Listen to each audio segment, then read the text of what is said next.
Bonjour à tous et bienvenue encore une fois sur notre chaîne. Si vous êtes à la recherche des informations, des opportunités et des conseils sur les études et la vie à l'étranger, vous êtes sur la bonne chaîne. Je vous invite à vous abonner et activer la cloche, de liker aussi la vidéo pour soutenir notre playlist. Ça, c'est la troisième vidéo de notre playlist Immigré au Canada. On va parler des documents dans la première vidéo et de la lettre bancaire. En tout cas, si tu n'as pas suivi, je te conseille de suivre d'abord ces deux vidéos et puis revenir sur celle-ci.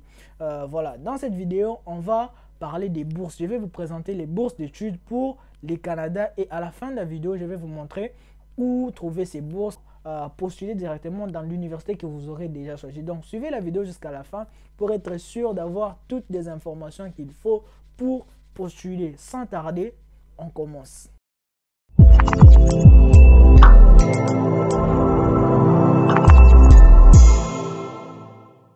La première chose que je vais d'abord mentionner quand vous faites des recherches de bourses d'études au Canada, c'est que vous devez vous informer. En tout cas, informez-vous sur la relation qu'il y a entre votre pays et le Canada. Quel type de bourse le Canada offre aux étudiants de votre pays. Et pour ça, il n'y a pas deux endroits où vous pouvez trouver ces informations. Vous pouvez vous rendre au ministère des Affaires étrangères. Là, vous allez trouver vraiment des informations qui seront publiées. Normalement, on doit les publier, on doit exposer ces informations au grand public. Si vous n'arrivez pas à les trouver, si vous avez du mal à aller au ministère des Affaires étrangères, vous pouvez aller à l'ambassade du Canada dans votre pays et là-bas vous allez demander quelles sont les bourses d'études qui sont offertes aux étudiants de votre pays pour aller au Canada, quelles sont les opportunités disponibles dans votre pays pour les étudiants, pour les gens qui veulent aller au Canada. Donc allez à l'ambassade demander, ça vous coûte rien, je vais juste prendre des informations. Certaines négligent cette partie-là, vous passez directement sur des agences, vous passez directement sur des sites internet, vous ne connaissez pas exactement ce que vous êtes en train de faire. Donc, la première chose que je vous demande de faire, informez-vous. Et pour ceux qui seront en dehors de la capitale, parce que pour la plupart des fois, l'ambassade et les ministères, ça se trouve dans la capitale. Si vous êtes loin de votre capitale, prenez le soin de rechercher sur internet, il y a presque tout. Vous aurez des informations sur ça. Et la deuxième chose que vous devez savoir, c'est qu'au Canada, nous avons les bourses d'université et les bourses du gouvernement. C'est pour ça aussi, quand vous allez à l'ambassade pour prendre des informations, on pourra vous dire c'est quel type de bourses qui sont encore disponibles. Quand tu ne sais pas par où commencer, c'est un peu compliqué. Mais quand tu sors de l'ambassade, tu reçois déjà une information de l'ambassade, du ministère, tu sauras quel type de bourse que tu vas aller rechercher sur internet, soit des bourses universitaires, soit des bourses du gouvernement. Et parlant des bourses aussi, toutes les bourses ne seront pas totales. On ne va pas prendre en charge tout ce qu'il y aura comme frais. Il y aura des bourses partielles et il y aura des bourses totales. Donc, pour des bourses partielles, il y aura un montant qu'on va vous donner. Tu pourras utiliser ça pour payer les frais académiques. On pourra voir ça après dans les sites. Mais il y a aussi des bourses totales où on prend en charge tous les frais académiques. Vous allez juste être là à payer votre logement et les restes. Mais la bourse totale va prendre en charge les frais académiques. Deux choses à savoir, il y a deux types de personnes qui offrent des bourses. Il y a deux types d'entités qui vous offrent des bourses. Il y aura les bourses universitaires et les bourses du gouvernement. Et après, il y aura deux types de bourses. Il y aura des bourses partielles et il y aura des bourses totales. Ça va maintenant dépendre de ce que toi tu vas obtenir et de quelle bourse, sur quelle bourse tu vas postuler. Comme on l'a dit dans la première vidéo sur les documents, on ne postule pas sur toutes les universités au Canada. Vous devez savoir sur quel type d'université vous allez postuler, d'où l'importance d'aller demander à l'ambassade parce que l'ambassade va vous proposer les opportunités venant des universités qui sont reconnues par le gouvernement. Parce que si vous postulez dans des universités qui ne seront pas reconnues, vous allez comprendre plus tard quand on va faire la demande de CAQ que si vous postulez dans une université qui n'est pas reconnue par le gouvernement, vous ne pouvez plus continuer le processus et vous allez être bloqué. Donc c'est important. Quand tu pars à l'ambassade pour avoir des informations, ça t'aide directement à viser ou à sélectionner les bourses et les universités qui seront reconnues et qui ne pourront pas te causer des problèmes plus tard. Et ne négligez pas cette petite partie, ce petit détail qui peut tout changer dans votre processus. La troisième chose, ça va se baser sur les critères. Et avant tout, j'aimerais vous dire que ça ne sert à rien de postuler dans plusieurs universités, de postuler sur n'importe quelle université que vous trouvez, même si ce sont des universités reconnues par le gouvernement, ça ne sert à rien de postuler dans toutes ces universités. Pourquoi? Parce que si vous postulez dans toutes ces universités, déjà c'est beaucoup de charges et quand tu fais beaucoup de travail comme ça risque de de t'embrouiller et tu vas faire des erreurs par-ci, par-là et il y aura beaucoup de rejets. Donc, ton nom sera enregistré avec beaucoup de rejets et ça ne sera pas à votre avantage. Ne postulez pas dans toutes les universités que vous trouvez. Faites d'abord des recherches, allez sur les sites, regardez les universités, quels sont les critères qui sont proposés par l'université parce que ce ne seront pas les mêmes critères partout comme c'est le cas en Chine où les conditions sont presque les mêmes dans toutes les universités. Pour le Canada, ce n'est pas la même chose. Les universités vont mettre sur leur site qu'est-ce qui est recommandé, qu'est-ce que vous devez avoir. Mais en général, le critère qui va revenir souvent, ça sera avoir un bon dossier. Avoir un bon dossier, ça veut dire avoir des bonnes notes sur les cours de base. Sur le cours de base que vous allez choisir, dans chaque université, tu vas trouver cette université est plus basée sur l'électricité. Cette université est plus basée sur le management, l'économie. Donc, il faut voir l'université que vous avez choisie est plus basée sur quoi. Il y a beaucoup plus des filières dans quel domaine. Et maintenant, regardez les domaines. Ces domaines-là, est-ce que vous avez de bons points dans ces domaines-là? Et maintenant, là, vous allez savoir si vous faites partie des gens qui constituent un bon dossier pour cette université. Mais ne vous inquiétez pas.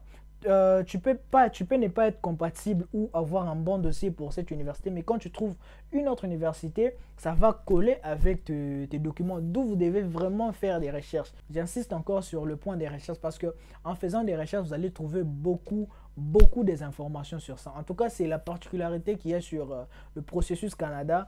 Vous devez faire beaucoup de recherches. Donc, en termes de critères, c'est faire un bon dossier. Et parlant des bons dossiers, c'est avoir des bonnes notes sur des cours de base qui seront même mentionnés sur les sites de l'université. Donc, vous devez faire ces recherches-là, savoir quels sont ces cours de base, vérifier si vous avez des bons points, jugez vous-même si vous avez un bon dossier pour cette université. Si vous validez votre dossier, si vous validez l'université, vous pouvez postuler. Et là, vous comprenez aussi que vous ne pouvez pas avoir un dossier qui sera valide pour toutes les universités au Canada. Le plus important, ce n'est pas seulement de savoir l'université, ce n'est pas seulement de savoir qu'on donne une bourse, mais c'est de savoir aussi comment faire, comment vous allez postuler, qui est-ce qui peut vous aider facilement. Voilà, pour ces 4 éléments, faites maintenant des recherches sur l'université qui sera compatible avec votre dossier. Quand vous allez trouver cette université, vérifiez si l'université est reconnue par le gouvernement parce que si ce n'est pas reconnu, vous pouvez obtenir l'admission, mais quand vous allez faire votre demande de permis d'études, dans le processus du visa, vous n'allez pas avancer parce qu'on va vous exiger une université. On va vous proposer l'option où vous n'aurez pas à entrer le nom de votre université, mais vous aurez à choisir. Maintenant, quand on te donne le nombre de choix que tu as à faire, si ton université n'est pas là, c'est que tu ne peux pas avancer. Et tu ne peux pas prendre l'université dans laquelle tu n'es pas inscrit. Donc, vous comprenez que ça doit être logique. Vous devez prendre une université qui sera reconnue par le gouvernement du Canada. Donc, c'est très important. Et à partir de ça, quand vous allez déjà trouver l'université, vous allez maintenant chercher à trouver la personne qui gère ces affaires, qui gère les admissions. Et c'est lui qui va vous aider plus tard. Parce que plus tard, on verra ça dans la vidéo du CAQ. Vous allez voir qu'il y a un endroit où tu as besoin d'entrer les coordonnées, tu as besoin d'entrer le numéro de ton université. Maintenant, si tu n'as pas le contact de la personne qui gère ses affaires, tu ne sauras pas si tu dois mettre leur numéro, tu ne sauras pas quel type de numéro ils mettent. Voilà. Là, nous sommes sur le site de bourse d'études au Canada pour l'année 2022-2023. Là, le plus important, je vais faire ça rapide parce que le lien est dans la description. Vous pouvez vérifier après. Vous pouvez vérifier après quelle est la bourse d'études qui sera compatible avec votre dossier. Mais là, il y a déjà presque toutes les informations que je vous ai données. Là, c'est peut-être donné plus en détail. Là, on précise qu'il y a des bourses du gouvernement, les bourses faites par les universités, par les ambassades. C'est pourquoi même vous devez passer à l'ambassade pour prendre des informations. Mais ça, c'est pas ce qui nous intéresse plus ici. Là, on va voir, parce que là, on dit que ce sont les 20 meilleures bourses d'études au Canada en 2022. En tout cas, il faut prendre les meilleures. Et puis, là aussi, c'est pas encore très important. On dit juste les informations que vous aurez à trouver sur ce site. Maintenant, nous, ce qui nous intéresse, c'est là. on a maintenant les 20 meilleures bourses, les bourses d'études pour l'année 2022. Là, le plus important, c'est pas juste de prendre chaque université à aller postuler ou de choisir n'importe quelle université pour aller postuler. C'est pas ça, mais le but principal quand vous arrivez sur les sites, c'est bien déjà de savoir quelles sont les bourses disponibles, mais il faut savoir le temps, quand est-ce disponible, si tu peux toujours postuler, si c'est destiné aux gens comme toi ou aux gens de ton pays. Je vais te montrer où est-ce que tu peux vérifier tout ça. Et pour ça, on descend sur cette partie. On va voir 2-3 exemples rapidement. Et puis après, vous pouvez maintenant checker comme vous voulez dans tous les détails si vous vous dirigez sur les liens dans la description. Bon voilà, pour les bourses d'études Université de Montréal, on précise l'organisme qui offre la bourse, c'est l'Université de Montréal. Le nombre des bourses offertes, c'est variable, donc il y en a plusieurs, ça va dépendre du nombre des gens et de la situation. Et la date d'ouverture, c'est au mois de juillet pour chaque année. Et la clôture, c'est au mois de septembre, donc 3 mois d'inscription.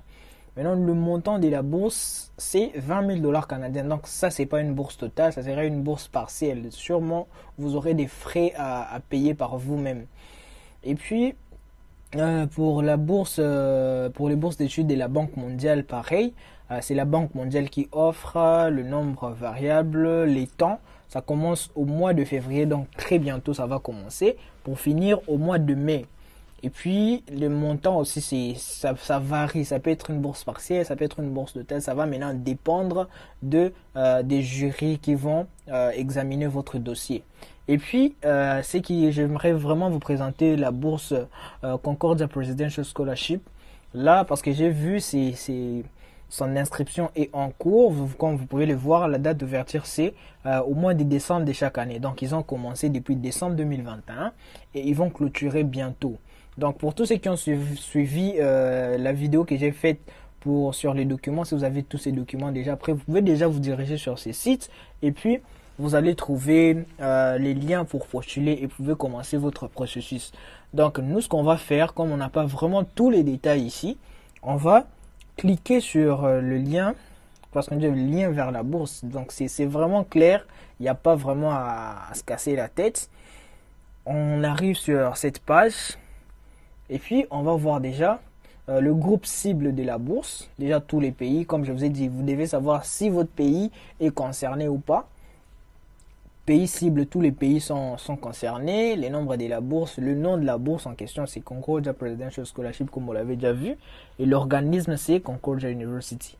Maintenant ici des informations supplémentaires que vous pouvez trouver c'est le lien pour la bourse. Et là on précise même la date limite pour postuler, c'est-à-dire le 1er février, donc c'est très bientôt en tout cas, ça concerne vraiment tous ceux qui sont prêts avec tous les documents. Donc là maintenant, on va voir l'admissibilité, on va vous présenter même qu'est-ce qu'il faut pour se croire admissible à la bourse, parce que même si on les précise, bien sûr, il y a des gens qui échouent, il y a des gens qui passent. Là, on précise l'admissibilité et puis après, ici, on nous donne le lien pour postuler sur cette bourse. Donc, ça sera à vous maintenant de cliquer sur le lien, vous allez vérifier tout ce qu'il faut, vous allez postuler. Et sur ces sites, c'est fiable, vous pouvez trouver ces bourses et ce sont des universités reconnues par le gouvernement. Donc si vous arrivez à trouver des bourses ici, soyez sûr que ça ne va pas vous bloquer plus tard quand vous allez faire d'autres démarches, visa, demande des CAQ, ça va bien se passer. Ce sont les opportunités pour l'année 2022-2023 dans des universités reconnues par le gouvernement. Après la vidéo, n'hésitez pas de cliquer sur les liens dans la description. Vous allez tomber sur le même site que moi et vous allez voir ces universités. Vous allez faire des recherches sur des universités qui sont proposées et vous allez faire un choix. Vous allez appliquer tout ce que j'ai dit dans cette vidéo et comme ça, vous allez trouver une université qui sera compatible avec votre background, avec votre dossier. Puis je vous invite dans la 4e vidéo, on va parler de comment faire sa demande de la lettre CAQ. C'est très important et si vous ne connaissez pas encore c'est quoi, donc vous n'avez pas suivi la première vidéo, on a parlé de tous ces documents-là. Je vous invite à suivre cette vidéo. C'est un pouce bleu si vous avez aimé la vidéo. Partagez la vidéo avec vos amis et vos frères. Et sur ce, je vous dis à bientôt dans la prochaine vidéo. Ciao!